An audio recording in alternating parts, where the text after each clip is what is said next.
Welcome to the San Diego City Employees Retirement System's 6th annual membership meeting. Very pleased to have you all here today, and I'm happy to see so many active members and retired members. This meeting is for everyone, and we want to share a wealth of information with you today.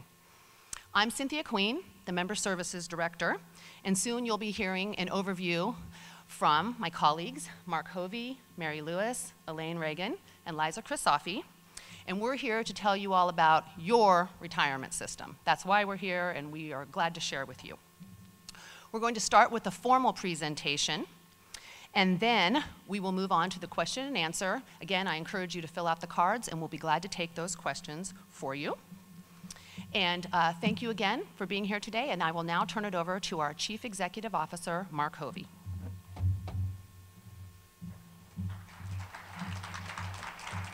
That was for her, right? Okay. Well, thank you again for coming. As Cynthia mentioned, this is our 6th annual meeting. If this is a first-time experience for you, welcome. If this is a repeat experience for you, welcome back. We're happy to host these each fall and share some updates with you and answer a few of your questions. I have a few things I'm going to cover today, some changes in our board leadership, some accomplishments that we recorded in this past year, and then looking ahead, what are the few things that we are focused on.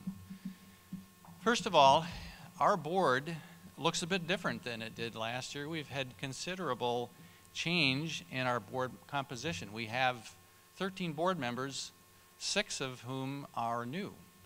We have new mayoral appointees, Denise Thompson, Jeannie Posner, and Thanasi Priovalos.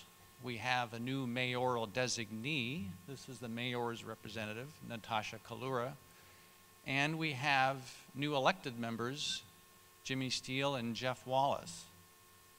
So we are normally hopeful that even though board turnover, our board terms change every 2 years, that reappointments where someone can serve a second term will help keep more continuity in the board.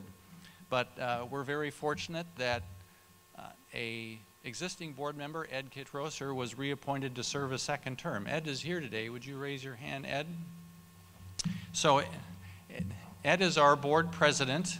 He has served very well on our Disability and Audit Committee for the past 4 years.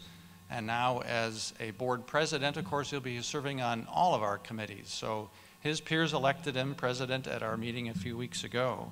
He is a retired partner from Moss Adams, which is a large regional CPA firm, and just an invaluable addition to our board. Joining Ed in the leadership role, Alan Arolato is another elected member. He's a local fire captain. He's serving a second term as well, and he is our board vice president. It's a great group of trustees, and we're very fortunate to have them. They are focused on serving you and fulfilling their fiduciary duties to our members. Next, I'd like to cover some accomplishments that we generated in this past year. A little closer? All right, thank you. First, we engaged the services of an actuarial firm called EFI to do an audit on the work of CSRS actuary Chiron. EFI confirmed that the actuarial costs and liabilities that have been calculated by Chiron in our actuarial evaluations were reasonable and appropriate and in compliance with generally accepted actuarial principles.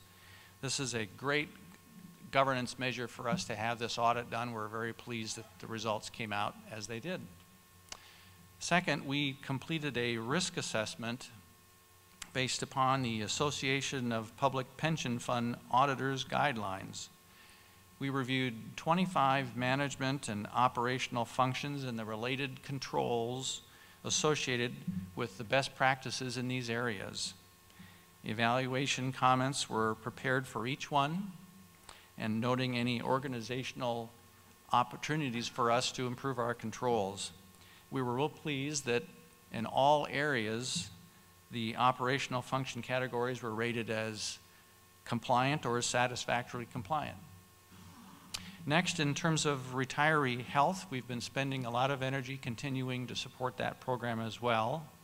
One of the things that we did in the past year is we have changed the way incoming calls from retirees are made to SDSERS. They now go into our call center rather than to one person. This allows a number of people to be able to be responding to your phone calls in a more timely manner. In addition, we also set up a dedicated email account, health@sdsers.org, which allows reimbursement requests for expenses to come in and be processed more efficiently.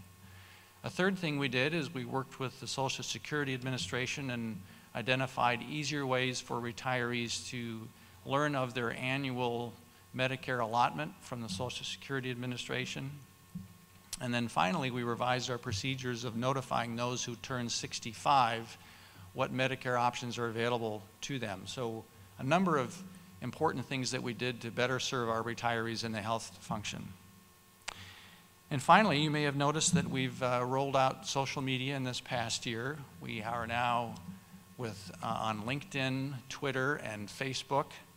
And it's just another way that we are reaching out to members to help them stay connected to what's been going on at SDSERS. We're very pleased that we have an active, engaged group of retirees that have registered on these social media sites, as well as active members. So Cynthia Queen will touch on that a little bit more in a few minutes.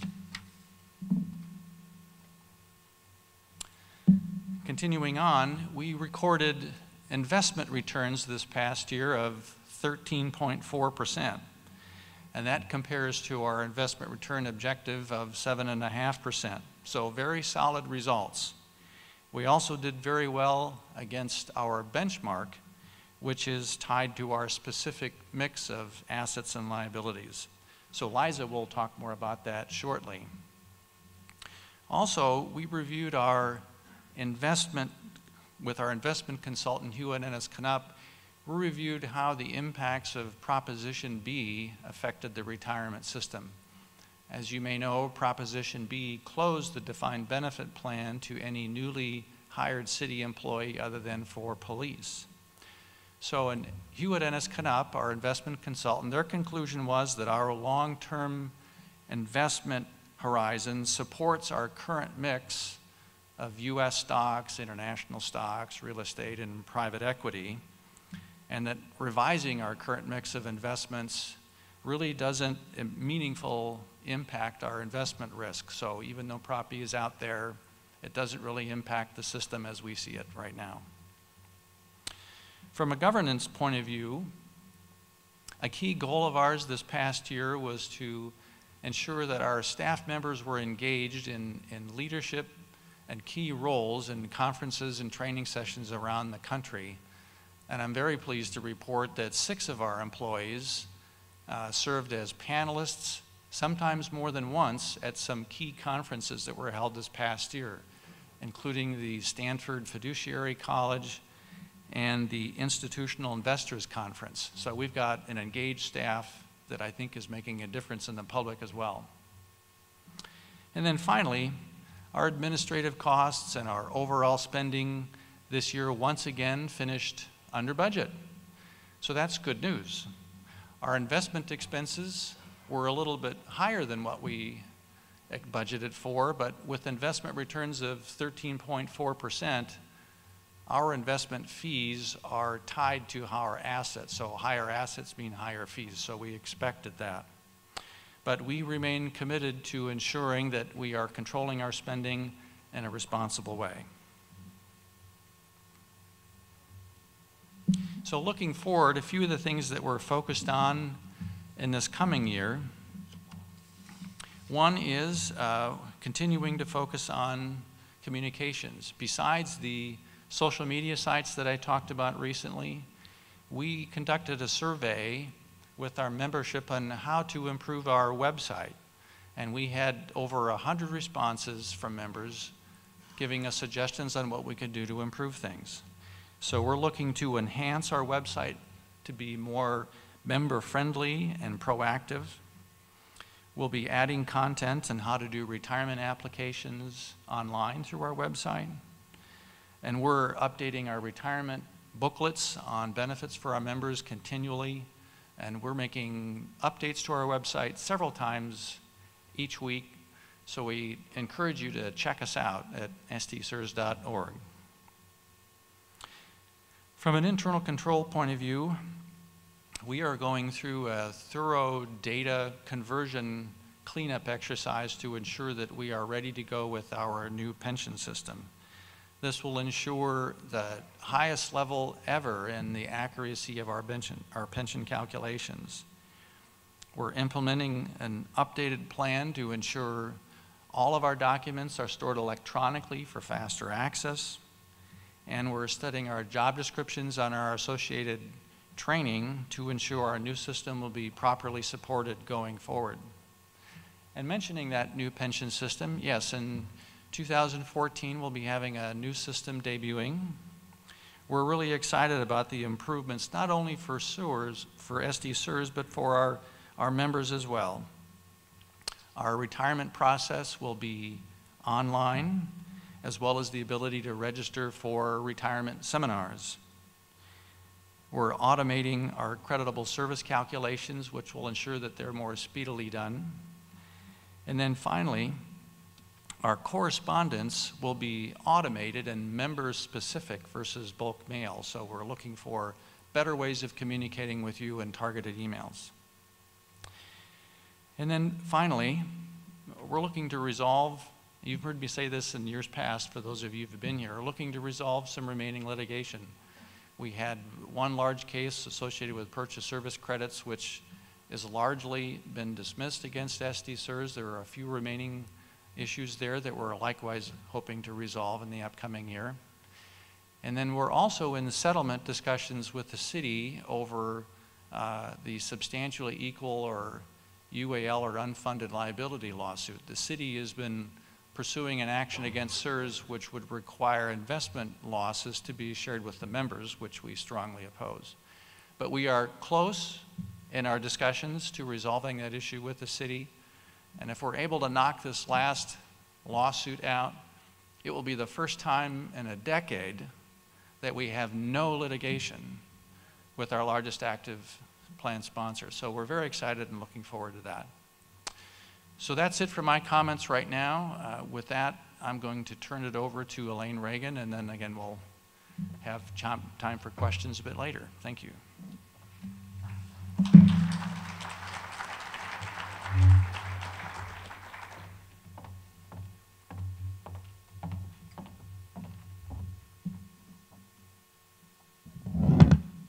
Wow. Good morning. This is my first presentation at the annual membership meeting. I'm happy to be here and happy to see all of your lovely faces. On the legal current, I've just given you kind of some brief overviews of some of the monumental things that have occurred in the past year that will have the potential to affect retirement benefits. Prop B, I think you've all heard of. That was the initiative that the voters passed last June to close the DB plan for new entrants. It took effect on July the 20th of 2012, closing the plan for everybody except sworn police officers. And we have determined that police recruits would not be eligible to enter the plan until they finish the academy and become sworn. The MEA appealed this passage by filing an action with PERB, the Public Employees Relations Board, on the grounds that the city did not meet and confer as they're required to do under the Myers-Milius-Brown Act. The union initially won that case at the adjudicator hearing level, and the city has appealed. The appeal is still pending before the PERB board. I go out and check it about once a month or so just to see the status, but nothing has happened yet. We expect that will take approximately a year from the date of the appeal to get through that process. And in the meantime, Prop B is on the books and we are implementing it. But we are keeping a list of all of the employees who are affected, in other words, those who do not come into the pension plan, so that if Prop B should get overturned, we can react quickly and get those people back into the plan. The state pension reform, otherwise known as PEPRA, you may have heard of that as well. That's a very complex body of law. It was Governor Brown's pension reform effort. It's been on the books now for almost a year, and we're still struggling with questions arising out of that particular piece of legislation. It applies only to port and airport employees because it doesn't apply to independent charter cities who have their own retirement systems. So it will not affect city employees. But as I said, it's a very complex body of law. We've developed some FAQs based on what is known at this time, and you can read those on our website if you're interested. Basically, it affects only members who work for the port and the airport who were hired on or after January 1 of 2013 and had either never been a member of a public employee retirement system in California before being hired, or if they had been a prior member of a public pension system, they had more than a 6-month break in service. In other words, they didn't establish reciprocity. Those are the only people who actually fall into PEPRA. We call them PEPRA members for port and airport employees. It has a lot of effects. It requires a lower benefit formula for safety members. For the port, because they had already enacted their own pension reform, their benefit formula was actually lower than the formula provided for in PEPRA, so they were allowed to keep their current formula. But it does require 50-50 cost sharing of the normal cost of the retirement benefit for employees, and it requires a 3-year final compensation period for those PEPRA members.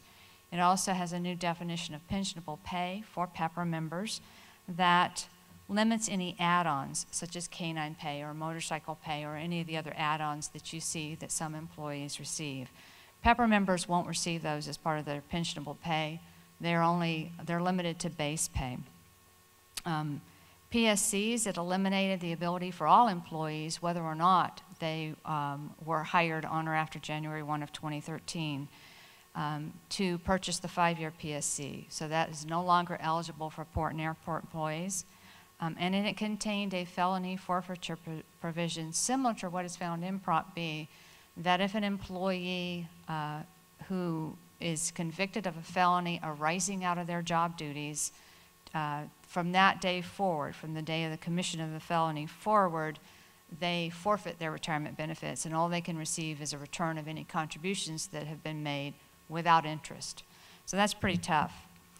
On the U.S. Supreme Court decisions, again, you probably all heard about the Defense of Marriage Act and Proposition 8 and what the Supreme Court did with those. It has generally a prospective application for active employees. As you retire, you would be able to, and this is city, port, and airport, you would be able to designate a same-sex spouse to receive a surviving spouse continuance. We treat same-sex spouses the same as a opposite-sex spouse now going forward.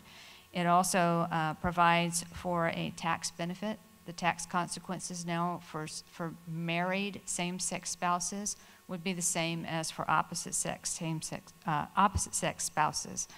And that affects your rollover rights. If you have a member who passes away, the surviving spouse, whether or not of the same or opposite sex, has the same rollover rights as an opposite-sex spouse, and the ability to defer payment of a lump sum retirement benefit until the deceased member would have reached 70 and a half. Prior to the Supreme Court's decision, same-sex spouses did not have those rights. So those are some pretty important things to keep in mind as you progress towards your retirement. Cycle C filings is the last thing I wanted to let you know about. We will be filing our Cycle C filings with the Internal Revenue Code in January of 2014. And what that does is it allows us to renew our tax determination letter. Back in 2008, we received a tax determination letter as a result of the VCP process that we went through. That is the IRS's, good housekeeping seal of approval. It says that our plan meets all of their requirements and that the administration of our plan meets all of the IRS requirements. It allows us to keep our qualified tax status, very important because that means you can make pre-tax contributions to your retirement. So it's important that we keep on top of that. And having a tax determination letter also allows SDSERS to self-correct errors instead of having to go through the IRS to have the IRS approve our correction process. But that also means that SDSERS must follow the self-correction guidelines that are in Revenue Procedure 2013-50 put out by the IRS. So a lot of times you'll ask us questions, why are we doing this? Why are we charging interest on overpayments? You know, why are we collecting things in a certain way? It's because we're following those guidelines, and it's a pretty thick booklet that we have to follow. It's not one particular rule or one particular Internal Revenue Code or one particular Treasury regulation. It's an overview of all of them. So with that, I'll leave it, and I'll be glad to answer any questions you have at the end of the presentation. And I'd like to introduce the next speaker, which is Mary Lewis, our Chief Financial Officer.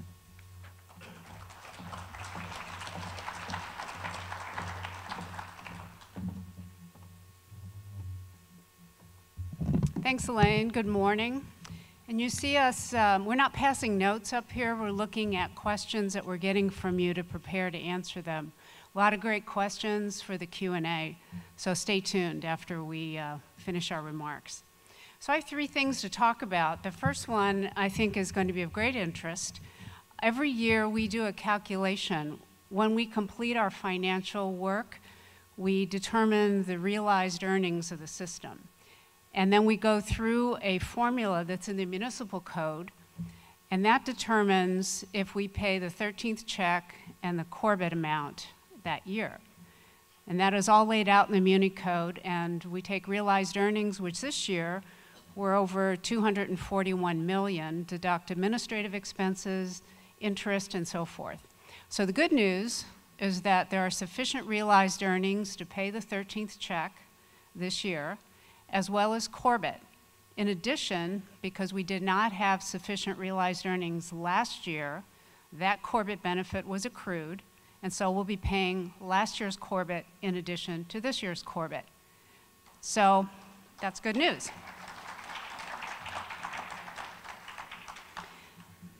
The amounts are about $16.5 million of plan assets will go out to retirees, and I believe you may know the rules. You need to be on payroll in October, so we pay those benefits in November. Second bit of information that is very important to us, and I have a visual on this. This is our PAFR. Our CAFR, which is our Comprehensive Annual Financial Report, and this small version, the PAFR, is our Popular Annual Financial Report. They both won prestigious awards again for 2012. We're really proud of it. Over 5 years running, and it really demonstrates from an impartial panel of government, of finance officers judging us that we're doing a good job in getting information out that is complete and comprehensible to our membership. Our communications manager, Christina DeLiva, who's taking pictures and help run the show, she puts together a fabulous summary of all this financial information, and this will happen again this year. It won't look this way, we haven't picked the cover yet, but it is really accessible, we believe, and we'd like to hear back from you if you have ideas. We want to make this easy to read, understand, so you can follow the progress of the system. And then lastly, I just want to mention, Mark mentioned this in his comments, that we are continually trying to improve internal controls, process improvements. I oversee also a division of the system that processes the benefits, retirement setups, terminations, and so forth. We've instituted multiple levels of review. We work very closely with Elaine and her staff to get proper understanding of very complicated municipal code and plan rules so that we're doing the right job. And we're also encouraging our staff to step forward. We want to create an environment where if there is a mistake, we want to hear about it right away. We want to get it corrected and find out how to improve the process. That concludes my comments, and I'd like to introduce our Chief Investment Officer, Liza Kristofi.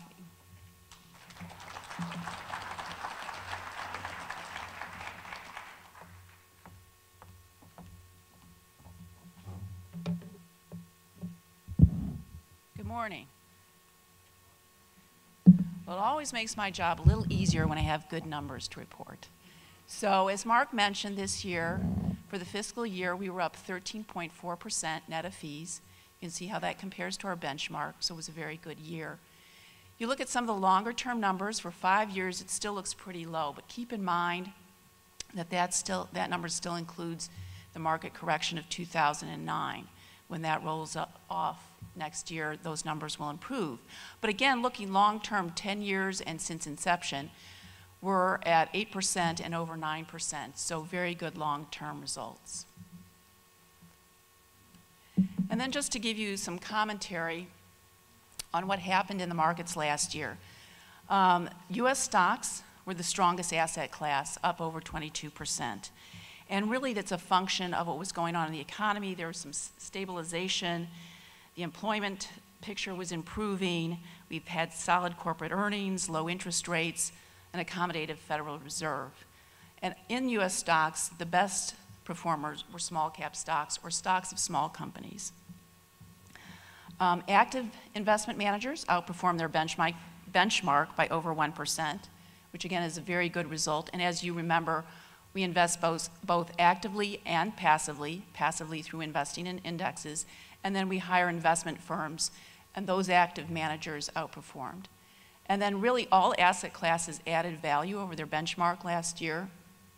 Even emerging market equities, which have had a bit of a tougher time, but they still outperformed their benchmark and added positive returns. And the only asset class that did not outperform its benchmark, which was global stocks, but we're still up 15.7%. And then this shows you the historical market values. The low there you can see we hit in about March of '09. That was kind of at the depths of the '08-09 market correction. Through the end of June, the fiscal year, we were at 5.8 billion, and since then we're up over 6.3 billion and up a little bit over 6% so far this year. And then just giving you some highlights of what we've done in the investment division during the last year. We increased the allocation to private equity from 5% to 10%. This is an asset class that we got into in 2009. We've had extraordinary results. Part of it was because of timing of when we entered that market. But we've also earned on an annual basis returns of slightly over 20%. We think long term that private equity is going to be able to generate substantially higher returns than some of the public market asset classes like stocks and bonds. So we increased the allocation there. We also shortened the fixed income duration, basically taking a more conservative stance in the fixed income portfolio. And that's basically due to longer term concerns over rising interest rates. Interest rates right now are so low, at some point one would think they would have to rise. And this is a more conservative stance, focusing in on shorter maturities. And then we also created a dedicated 1% allocation to emerging market equities. And the reason we did that is basically to bring our overall exposure to emerging market equities up to a market weight. We have some exposure to emerging market equities in our international stock allocation, but this is a dedicated allocation here. And then we also increased our weighting to emerging market debt or emerging market bonds from 3% to 5%. We think that asset class provides very attractive risk-adjusted returns, better returns certainly than what we're seeing in the US, and also add some nice diversification to the portfolio. And then this just shows our target asset allocation as of June 30th. And you can see the different weightings in US equities, non-US equities, emerging markets, global equities, which basically allows the manager to invest throughout the world. It's not confined to either just US or non-US. Private equity, as I've said, we've increased the allocation there to 10%, and that's where we're investing in private companies that don't have stocks listed on an exchange. And then we're also beginning to ramp up our allocation to infrastructure, and we're investing in things like water, utilities, various energy strategies, natural gas pipelines, things of that nature, and then emerging market debt, real estate at 11%, And then we have an opportunistic fund. And that can be anywhere from 0 to 8% of the fund. And we originally had an old TALF investment, but that matured. And so what we've been looking for going forward is investments that might be short-term in nature, so they're truly opportunistic, or it might be something due to a dislocation in the market where we think there's a strong opportunity. What we've just recently added is some opportunistic real estate, and just to prove an investment there. And I think we're going to be looking at some credit or debt strategies to add to that opportunistic fund as well. And then we've got 22% in U.S. intermediate fixed income. So that kind of gives you a picture of what we're doing in investments, and then I'm going to turn it back to Cynthia, who's going to have a few comments and then I think handle the Q&A.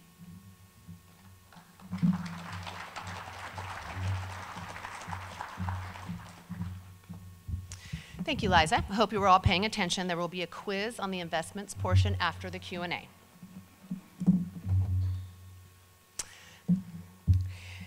So, we're so happy that you're here today because we want you to be informed about your pension. I like to educate people about what's going on. I want you to know your benefits, and I enjoy answering questions. So we do a number of different forms of outreach, and this is a fun one because we get to see people in person. So I have a couple items that I wanted to make sure that you're aware of. Of course, we have our webpage at sdcers.org, and you can go there in the middle of the night. That's why it says 24/7. So welcome to join us on the page, and we have a number of features on there that would help you. We have calculators, and we have summaries of the publications that are there, as well as all of our latest news. And then, if you'd like to speak with a real person, we have our call center always available. The manager of the call center is here today, Antonio Roberti, who was greeting you at the door. He's done a fine job of working with the team there to make sure that we're answering all your questions, and we'd be glad to help you out because much of what you're looking for is individualized, and we need to look at our system to be able to answer your questions. An excellent feature that we have is the member portal, which is accessed via our web page. And on that page, whether you are active or retired or deferred, you can view your account information and look at a number of other items that are important to you. It depends on whether you're active or whether you are retired. But the most important thing I want you to do after you leave here is I want you to check on the portal and update your beneficiaries today. What are you going to do when you go home? I will update my beneficiaries today. It's very important. Thank you. We have several questions in the Q&A that are related to the Affordable Care Act, and I'm going to cover a few pieces of that. The City of San Diego determines retiree health care for eligible City of San Diego employees. But SD-CERS processes the annual open enrollment for those members and reimbursements throughout the year. We've worked very hard to improve that process, and we are always welcoming your feedback, and we'd like to help you with your questions that you have personally. Something new that's going on that you're, I think, all aware of is the Affordable Care Act. Some people call it Obamacare. And we have been receiving questions on that. And we, in order to help folks with that, we have added a new feature to the web page that has a question and answer portion and will guide you to some items. I want to just real quickly answer the couple questions I received. People were asking, would the Affordable Care Act have an effect on my city-sponsored insurance? Yeah. It'll give you some extra options. You still will have the same allotment and the same Kaiser and Health Net that we've been working with, or your privately insured reimbursement. None of that changes. But you can go out and research yourself and see if there might be a way that you would like to use it as another privately secured reimbursement for you. So please look at the information on our webpage. If you have some questions, give us a call, and we'll be putting more information up as that comes along. We're working to educate ourselves on that as well, and look forward to helping you with that. One of the things I most enjoy about my job is that I have my own personal focus groups, and they are known as the retiree associations. And I specifically invited some of the folks here today, and I want to take a minute to introduce them. We have the City of San Diego Retired Employees Association, who had a table out front. We have President Jim Barras there in the back. Hi, Jim. Jim does a great job, and I encourage you all to stop at that table because these are the folks who will keep you apprised of what's going on with your benefits, and they have a lot of good activities and programs that go on.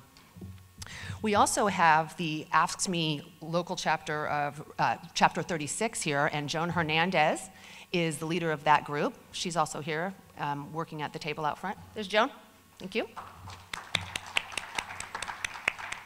And I also wanted to just again point out that we have our trustee who represents the retirees, Dick Wilkin, is here in the front. And Dick is a major advocate for you and the plan as well, of course, but really works to represent the views.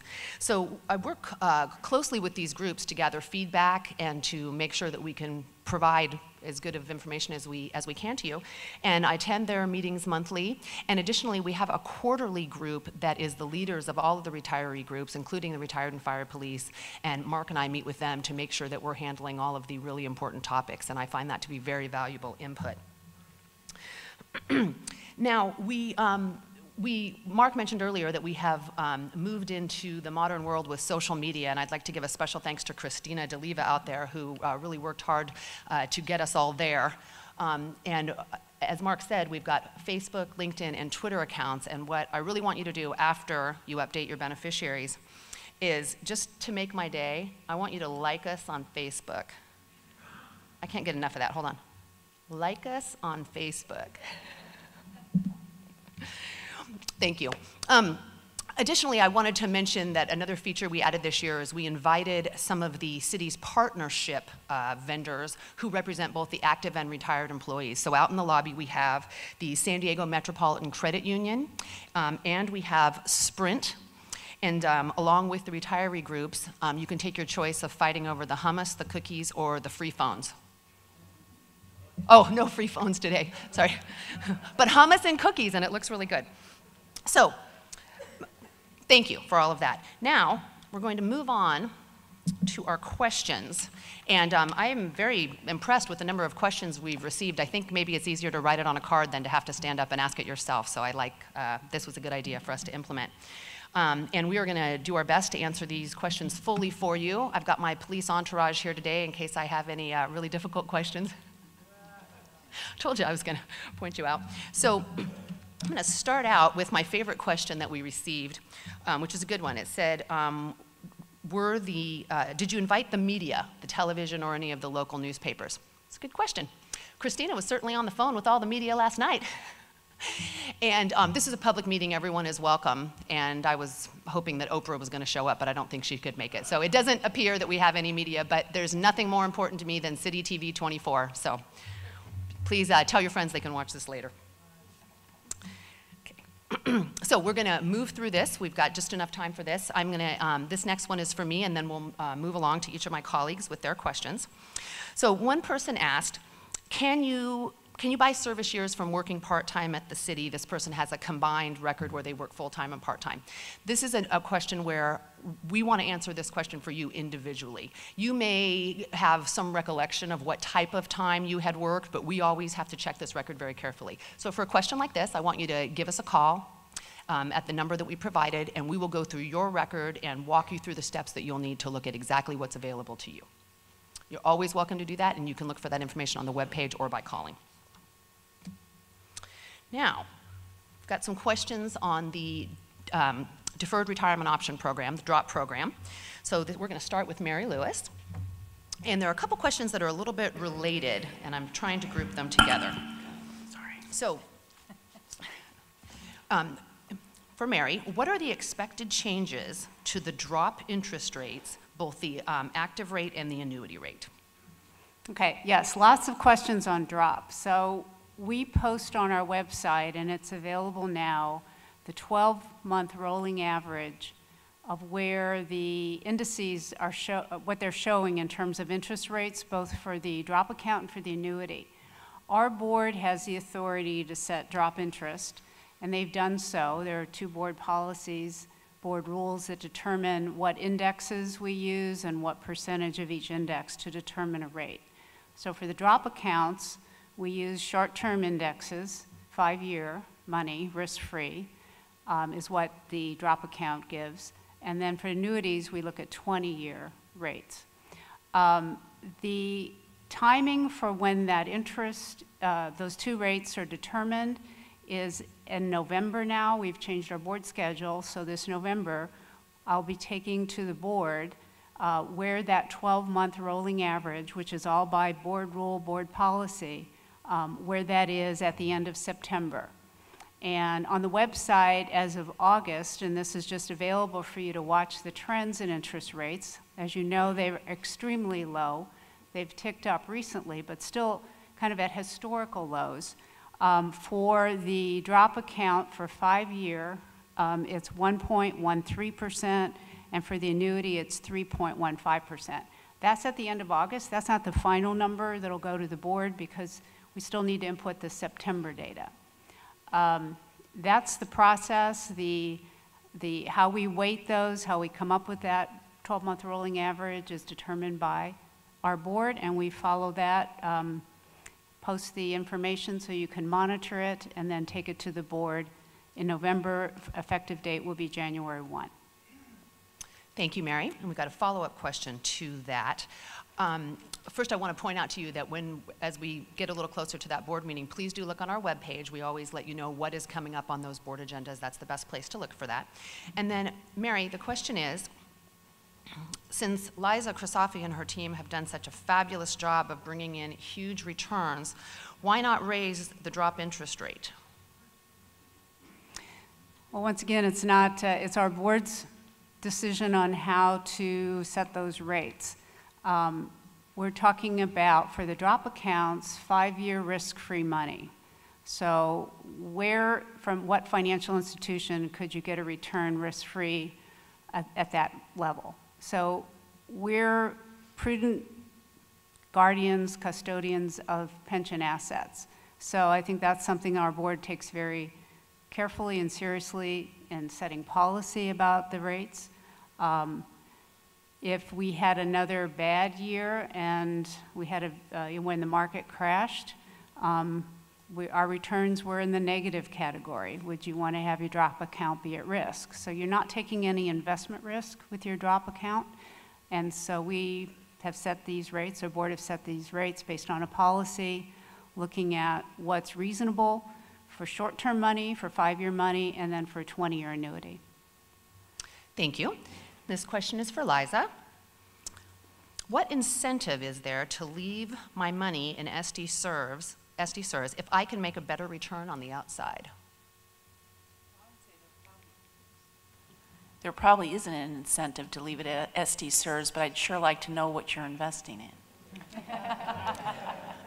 I think the incentive is that lifetime pension. Thank you. Now I have two related questions. I'm going to start with Elaine Reagan.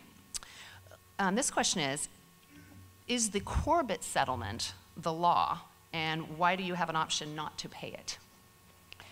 The Corbett settlement has been incorporated into the municipal code. There are provisions in the municipal code that talk about payment of the Corbett benefit, so yes, it is the law. And I'm not quite sure the second part of that question what you mean, but the code does say that in